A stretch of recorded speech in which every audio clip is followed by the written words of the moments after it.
Assalamualaikum warahmatullahi taala wabarakatuh. Alhamdulillah, kita berjumpa lagi di ruangan slot hitung foto bersama saya, insyaAllah. Uh, Semoga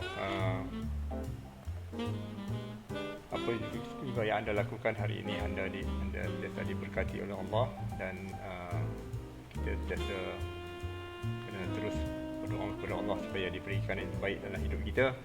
Dan kita juga harus berdoa untuk supaya diangkatkan segera musibah-musibah yang sedang melanda negara kita, dan khususnya dan juga dunia amnya, iaitu masalah COVID ni. So hari ini saya mengambil peluang lagi sekali untuk bercerita mengenai lanjutan daripada live yang sebelum ni.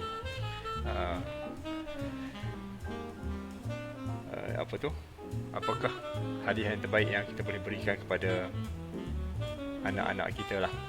So dalam live saya yang sebelum ni, saya mengatakan the best gift for our children is the best retirement plan for ourselves. So mungkin anda bersetuju, mungkin juga anda tidak bersetuju. Apapun yang anda decide, putuskan, itu adalah hak anda. Saya cuma ingin menyampaikan apa yang ada dalam minda saya. Dan setelah saya memulakan kerjaya, bukan setakat di Prudential, saya mulakan kerjaya di sebagai seorang yang berkelulusan dulu, mulakan kerja sebagai seorang engineer, dan akhirnya memilih kerjaya bersama Prudential untuk ini tahun yang ke-13 saya, insyaAllah. Dan semoga masa depan yang lebih gemilang bukan saja menanti saya, menanti anda semua juga. So hari ini saya nak tengok berapa ada tak, kalau ada orang yang memerhatikan live ni, bolehlah kita berchit-chat. Tapi kalau katakan saya bercakap sorang-sorang setakat ini, saya teruskan dulu. Mungkin ada kemudian hari ada orang yang nak melihat dan juga nak mengambil tahu tentang benda ni, insyaAllah mungkin akan menjadi membuka peluang kepada yang melihat, insyaAllah. So berbalik kepada cerita, kenapa plan persaraan terbaik adalah merupakan hadiah yang terbaik yang kita boleh berikan kepada anak-anak kita. So tapi sebelum kita pergi kepada lebih jauh mengenai plan persaraan tu, adalah lebih baik kita mula faham dulu. Kita kena faham dulu apakah maksud persaraan terbaik. Macam mana persaraan terbaik itu? Macam mana yang dikatakan sebagai persaraan terbaik? Kenapa kita nak persaraan yang terbaik? Dan bila kita nak persaraan yang terbaik itu? Macam mana? Bila tu saya rasa mungkin rata-rata orang akan menjawab bila waktu kita bersara lah. Tapi ada juga orang yang mengatakan dia nak merasanya secepat yang mungkin.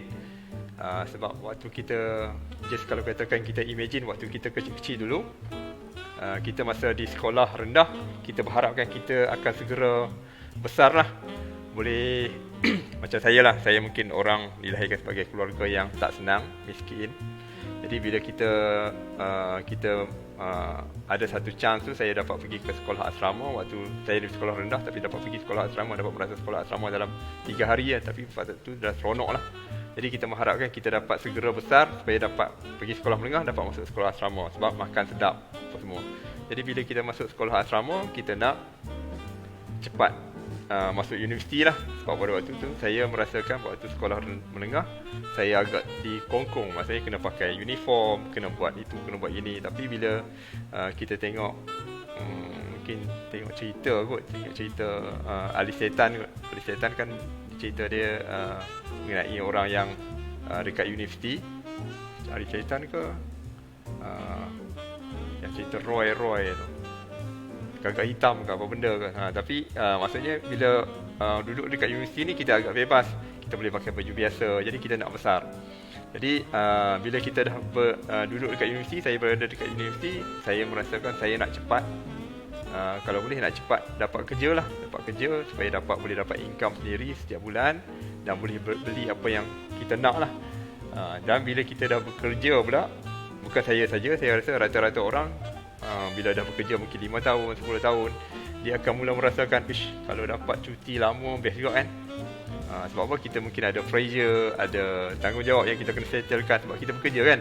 Jadi pada waktu tu kita mengharap kalau lah dapat tak payah buat apa, macam duduk macam orang yang retire tu.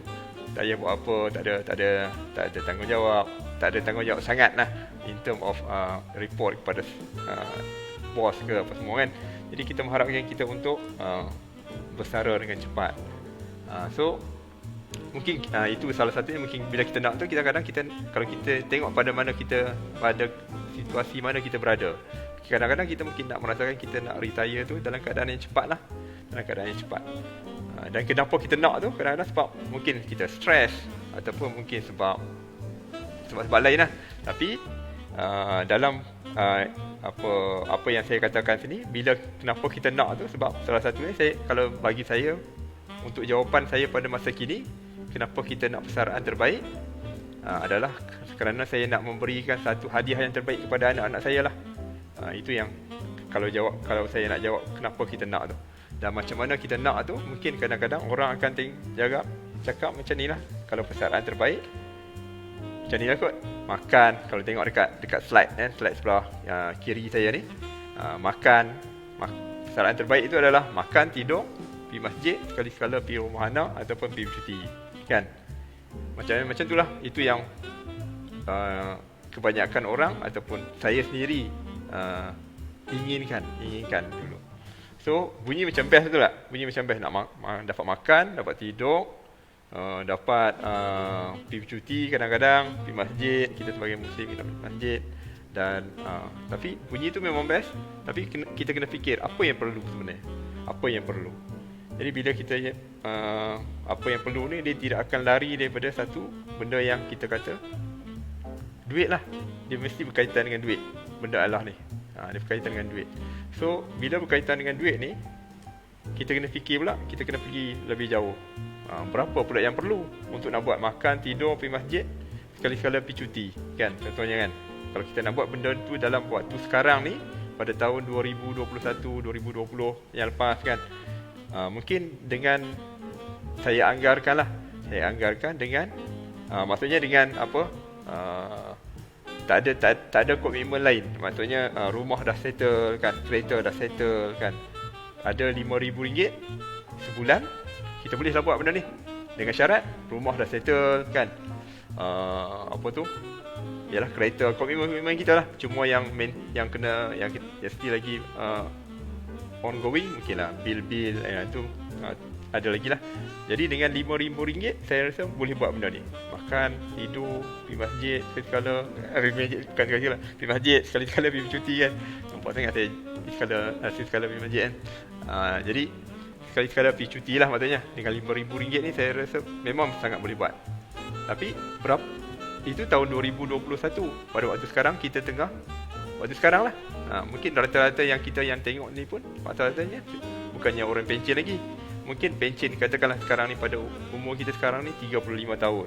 Bila kita umur 35 tahun, kalau kita tanyakan bila dia nak pencen tu, mungkin pada umur 60, pada umur 55 tahun. Contohlah kita ambil satu figure, satu nombor lah. Kita nak pencen, kita umur sekarang 35 tahun contohnya.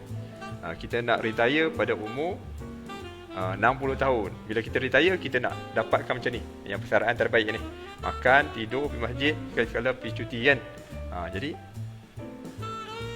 pada tahun 2021 kita boleh buat benda ni dengan harga RM5,000 lah. Tapi pada 25 tahun akan datang, maksudnya pada tahun sekarang 2021 campur lagi 25 tahun, 2046. Pada 2046 nanti, kalau kita hanya ada RM5,000, adakah kita boleh buat? Saya tak rasa boleh, sebab ada inflasi. Inflasi ni benda yang kita katakan, sekarang kalau katakan RM5,000, kita boleh beli mungkin 10 ekor kambing lah kot. Tak sampai. 5 ekor kambing, sorry. 5 ekor kambing sebab satu ekor kambing mungkin dalam RM1,000. RM1,000 dan beli 5 ekor habislah RM5,000. Tapi RM5,000 ni kalau kita bagi, kita ada pada tahun 1990 dulu. 20 tahun ke belakang. Mungkin RM5,000 ni kita dapat beli 10 ekor kambing sebab pada waktu tu harga kambing hanya RM500. Kan? Jadi itulah inflasi. Sama juga sekarang ni RM5,000 dapat beli 5 ekor kambing. Kalau 2046 nanti mungkin RM5,000 tu hanya mungkin dapat beli 2 ekor, 3 ekor maksimum kan. Jadi ada inflasi. Jadi kalau katakan kita nak kira berapa pada kita nak buat persaraan terbaik ni pada tahun 2046 nanti, kita kena kira kalau katakan RM5,000 sekarang boleh buat, 2046 nanti nak buat benda yang sama kena ada, kalau kita kira saya dah kira dah. Jadi 25 tahun lagi pada tahun 2046 nanti dengan 4% inflasi, nak buat benda yang sama tadi tu, makan, tidur, pergi masjid, sekali-sekala pergi cuti ataupun pergi rumah anak, kita kena ada at least sebulan kena ada RM13,329. Itu 4% inflasi. So takkan kita nak ada, kalau kita ada 13,000 pun takkan kita nak hidup sebulan saja, betul tak? Takkan kita nak survive, nak buat benda tu sebulan saja. Mestilah kita targetkan kita nak buat daripada umur kita 60 sampailah umur 70. Jadi daripada umur ada 10 tahun jarak tu. Untuk 10 tahun tu kita kena ada fund, at least kena ada 1.525648. Tiba-tiba cakap orang putih kan, 1.5 million tau. Bila 1.5 million ni, so macam mana? Mula kita rasa-rasa kita boleh adakan tak fund ni dalam masa 25 tahun daripada sekarang ni. Kita sekarang umur 35 tahun, lagi 25 tahun kita kena sediakan fund ni supaya kita dapat persaraan yang terbaik yang kita impikan tu. Kalau kita nak dapatkan ni dengan cara menyimpan mulai sekarang, kita memang kena menyimpan sebanyak 2,000. Ya, saya dah buka kalkulator. RM2,600 sebulan tanpa miss selama 25 tahun. Daripada sekarang anggapkan kosong, nak simpan 1.5 million. Dengan ada sedikit dividen, dikira dividen tu 4% kot, 4% jugalah. So dapat 1.5 million dalam masa 25 tahun akan datang. Soalan dia, bolehkah kita buat macam tu? Dengan apa yang kita lakukan sekarang, kan? Dengan keadaan kita sekarang, bolehkah kita menyimpan RM2,600 tanpa miss untuk kita dapatkan dana pada umur kita 60 tahun nanti ada 1.5 million supaya kita boleh dapat persaraan yang terbaik, kan? Mungkin ada yang boleh, ataupun ada yang mula fikir, kan. Tapi bagi saya yang pernah bekerja dulu, saya bekerja daripada umur 25 sampai umur 35. Saya punya EPF pada waktu tu hanya ada dalam lingkungan dalam 170,000, macam tu je lah. Jadi kalau saya nak 1.5 million tu, saya perlukan lagi 1.3 million lebih lah. Itu pun saya agak goyang lah, maksudnya 10 tahun saya bekerja hanya ada 170,000. Kalau lagi 25 tahun, kalau saya kali 3 pun baru dalam 510, betul tak? Tak sampai 1.5 million. Jadi susahlah untuk saya dapat persaraan terbaik. Saya lah pada waktu tu. Anda boleh tengok EPF anda sendiri, anda boleh tengok saving anda sendiri sekarang. Fikirkan, jangan percaya bulat-bulat apa yang figure saya buat ni. Semua ni boleh di counter check dalam pergi tengok. Sekarang semua info dalam di ujung jari orang cakap, kan.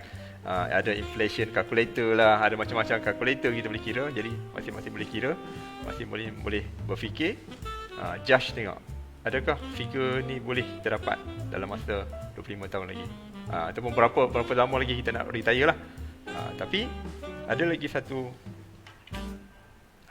version saya masuk persaraan terbaik, versi H+. H+ tu sebenarnya ambil nama saya lah, H+, kan. Version saya benda yang sama juga, makan, tidur, pergi masjid, sekali-sekala pergi bercuti. Cuma saya tambahkan dengan light work ataupun tambah dengan exercise lagi. Ada dua benda yang saya suka, light work dan exercise. Sebab bagi saya, bila kita berpencen, kita tak boleh pencenkan juga akal kita, otak kita. Kita tak boleh pencenkan juga otot-otot kita tak boleh nak duduk saja. Jadi kita kena sentiasa bergerak juga. Jadi saya tambahkan dengan ada light work. Saya suka kalau ada pencen saya nanti, persaraan yang saya impikan tu adalah yang ada light work dan juga exercise. Dan benda ni boleh mula hanya selepas 10 tahun kita bekerja. Kalau dulu mula-mula, kalau katakan contoh saya mula bekerja pada umur 25 dulu. Kalau saya buat benda ni daripada awal, mungkin pada umur 35 saya dah start retirement lifestyle lah, maksudnya selepas 10 tahun. Tapi bukan nak salahkan keadaan, tapi semua tu berlaku dengan ada hikmah dia. Saya bermula pada umur 35 tahun dulu, dan selepas 10 tahun inilah yang saya cuba nikmati apa yang kita usahakan dulu. So benda yang sama juga, cuma versi H Plus ni dia terpaksa dulu kita sacrificekan masa 10 tahun dulu. Itu kita kena ambil, kita kena faham dulu. Kita kena faham. Kalau anda sekarang umur 35 tahun, macam saya mula berjumpa plan ni pada umur 35 tahun dulu, anda mungkin akan repeat apa yang saya repeat dulu pada umur saya 35 tahun sampailah umur saya sekarang, kan. Jadi versi H Plus ni, apa yang perlu kita buat? Yang pertamanya, kita bahagikan kepada dua fasa yang utama dulu. Fasa pertama adalah fasa daripada tahun pertama anda bermula sampailah tahun kelima. Pada fasa pertama ni, daripada tahun pertama sampai tahun kelima ni, kita akan kerja keras lah. Kita akan bekerja keras. Mungkin kerja keras kita ni, kita kena anggap macam setahun ada 365 hari, semua orang tahu, betul tak? Kan? 365 hari setahun kita ada. Jadi dalam 365 hari ni, kita sacrifice kan, kita hanya boleh nikmati hidup kita, mungkin nikmatilah dalam masa 2 minggu je kita tolak. Kita tak akan bekerja, contohnya. Itu pun kita ambil raya puasa dan juga raya haji lah, kita anggap. Jadi cukup lah kot. Raya haji kalau katakan orang tu seminggu, raya puasa nanti di seminggu je lah. Mana-mana pandai-pandai dia arrange. Jadi 365 hari tolak dengan 2 minggu, 14 hari kita tolak. Katakanlah 14 hari, ada lagi 345 hari, betul tak? 345 hari, 40 hari macam itulah. Jadi 345 hari ni kita akan bekerja 12 jam sehari. Dalam sebab fasa yang pertama ni, dalam masa setiap hari kita akan bekerja 12 jam sehari. 12 jam sehari apa kita buat? Kita akan berjumpa dengan 3 orang setiap hari. Tanpa miss, kita akan buat macam tu selama 5 tahun. Ini adalah fasa pertama kita. Dan bila kita buat macam ni selama 5 tahun, kita sebenarnya sedang membina kita punya networking lah. Kita akan mula membina kita punya networking. Jadi bila kita dah networking kita mula bertambah kan, dari satu hari menjadi, dari orang cakap apa? Dari hari menjadi minggu, dari minggu menjadi bulan, kemudian menjadi tahun, kan. Jadi networking kita juga akan bertambah kalau kita buat secara konsisten benda ni. Jadi bila masuk fasa kedua, daripada tahun ke-6 sampailah ke tahun ke-10. Jadi ada 5 tahun juga sebenarnya. Dalam fasa kedua ni, okay, kita kira by hari, sekarang kita kira by week kan pula. Senang kira, bagi nampak figure tu kecil sikit, kan. Sebab apa? Mungkin senang nak kira lah. 1 tahun ada 52 minggu, betul tak? 52 kan. Jadi dalam 52 minggu ni, kita akan allocatekan masa kita untuk bekerja macam tadi juga, mungkin 12 jam sehari juga, selama 40 minggu. Jadi ada kali ni, untuk fasa kedua ni kita mula nampak ada macam better life sikit lah kalau compare dengan fasa pertama dulu. Fasa pertama dulu hanya ada 2 minggu je bercuti. Kali ni ada 12 minggu bercuti. 12 minggu tak bekerja lah, bukan bercuti maksudnya. Jadi dalam 12 minggu tu apa kita buat? Mungkin waktu tu kita dah mula ada cuti-cuti Malaysia, kan. Lagi satu, kalau yang bestnya, cuti-cuti prudential lah. Cuti-cuti prudential. Dan juga pada 12 minggu tu jugalah kita akan allocatekan masa untuk raya ke, kan. Lain untuk kita pergi belajar lagi. Sebab ilmu ni kena tambah, kita kena sentiasa untuk menambah kita punya ilmu, betul tak? Jadi bila dalam fasa kedua ni, kita dah mula nampak kita punya hasil lah daripada yang fasa pertama tadi. Sebab kita kerja kita pun dah mula daripada dulu 345 hari setahun, sekarang ni dah tinggal hanya 40 minggu je. 40 minggu kalau kita kali dengan 7 baru 280 hari, kan. Nampak better. Dan bila kita dah lepas macam ni, InsyaAllah pada tahun ke-11 kita akan enjoy kita punya life as persaraan terbaik version H Plus lah yang saya namakan dekat sini, version H Plus ni. So kadang-kadang apa ni, kita tengok kat sini kan, sebenarnya orang bukannya nak hidup bersara. Sebab saya bukan nak menggalakkan orang untuk menjadi malas, sikit-sikit nak bersara, betul tak? Kita bukan nak menjadi macam tu, tapi kadang-kadang kalau kita ada pilihan untuk apa tu, menikmati kita punya hidup, kita bukannya nak bersara macam orang biasa. Bersara macam orang biasa ni bila kita dah sampai umur dah tua, tenaga pun dah kurang, mata pun dah mula rabun, telinga pun dah mula mendengar, baru kita nak bersara. Waktu tu kita tak dapat enjoy kita punya life.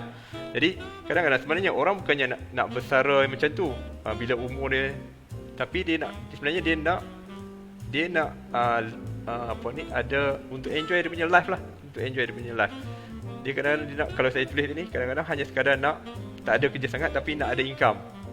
Macam tadi kalau kita nampak macam bersara tapi kadang-kadang ada juga buat kerja. Macam itulah.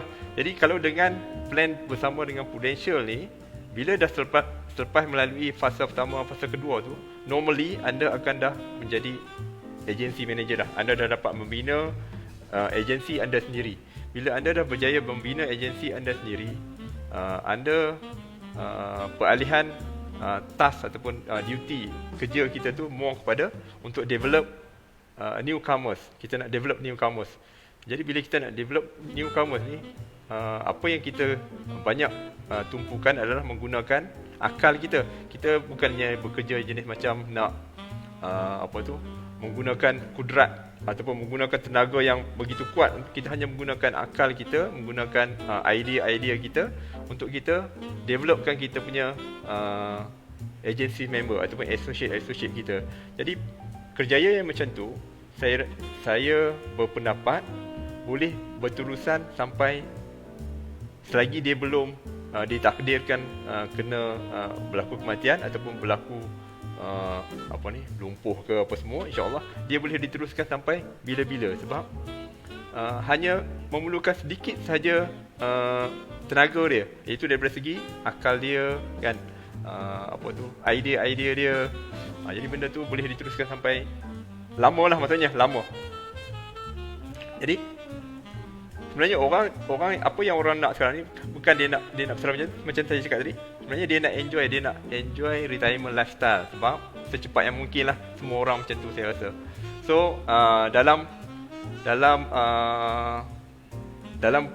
kerjaya sebagai Prudential ni, dia boleh memberikan macam ni. Kalau dapatkan retirement lifestyle secepat yang anda mahu. Secepat yang anda mahu tu ikut fasa yang saya sebutkan tadi lah. Daripada fasa pertama, fasa kedua, dan seterusnya kita akan dapat enjoy kita punya retirement lifestyle. Dan ni dah habis sampai sini. Okay. Saya nak petik kata-kata ni daripada sini. Daripada sini ada sebenarnya kata-kata ni saya dapat waktu saya melihat FB daripada senpai saya. Dia mengatakan, ini gambar orang Jepun lah. Nama dia Soichiro Honda.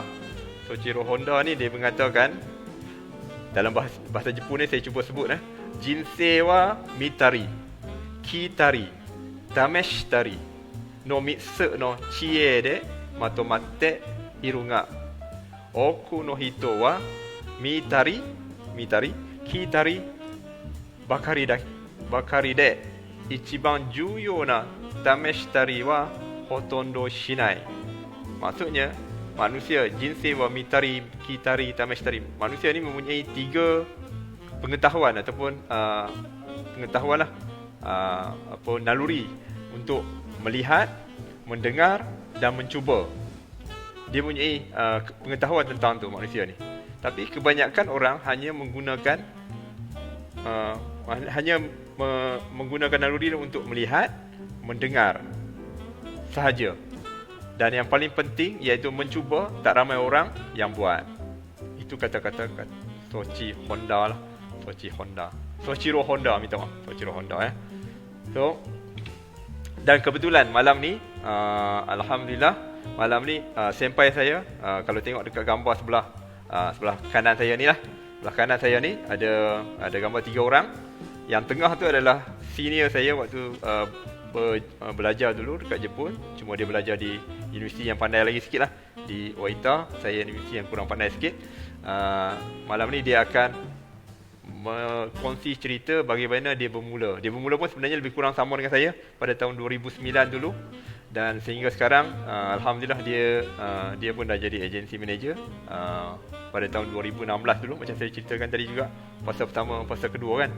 Jadi malam ni dia akan berkongsi cerita. Jika ada yang berminat untuk nak mendengar, nak ambil nak gunakan 3 naluri ataupun pengetahuan yang manusia ada, iaitu seperti kata Soichiro Honda tadi tu, melihat, mendengar dan mencuba.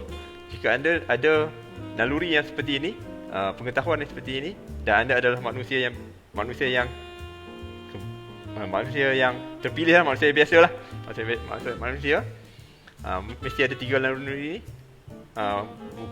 Bukakan minda anda untuk ataupun rajinkan anda untuk tag saya ataupun PM saya dalam FB Messenger ke, dalam WhatsApp ke, supaya kita boleh dengar perkongsian daripada dia. Dan bukan dia saja sebenarnya, yang sebelah paling kiri itu yang ada nampak yang paling kiri itu nampak muda jelita lagi, itu adalah Dr. Gigi. Dia dah 1 tahun, baru 1 tahun lah, tapi 1 tahun dah berkecimpung dalam bisnes takaful ni. Dan kenapa seorang Dr. Gigi boleh berkecimpung juga dalam bisnes ni. Dan yang paling kanan tu sebagai moderator kita malam ni, Syazwan, dia adalah ex-engineer juga. So malam ni kalau ada yang ada masa yang terluang daripada kita duduk saja tanpa membuat apa-apa cerita, benda-benda yang bermanfaat, lebih baik kita bukakan minda kita untuk dengar dulu. Kita tak perlu percaya bulat-bulat kan. Kita hanya dengar, tapi jangan reject dulu.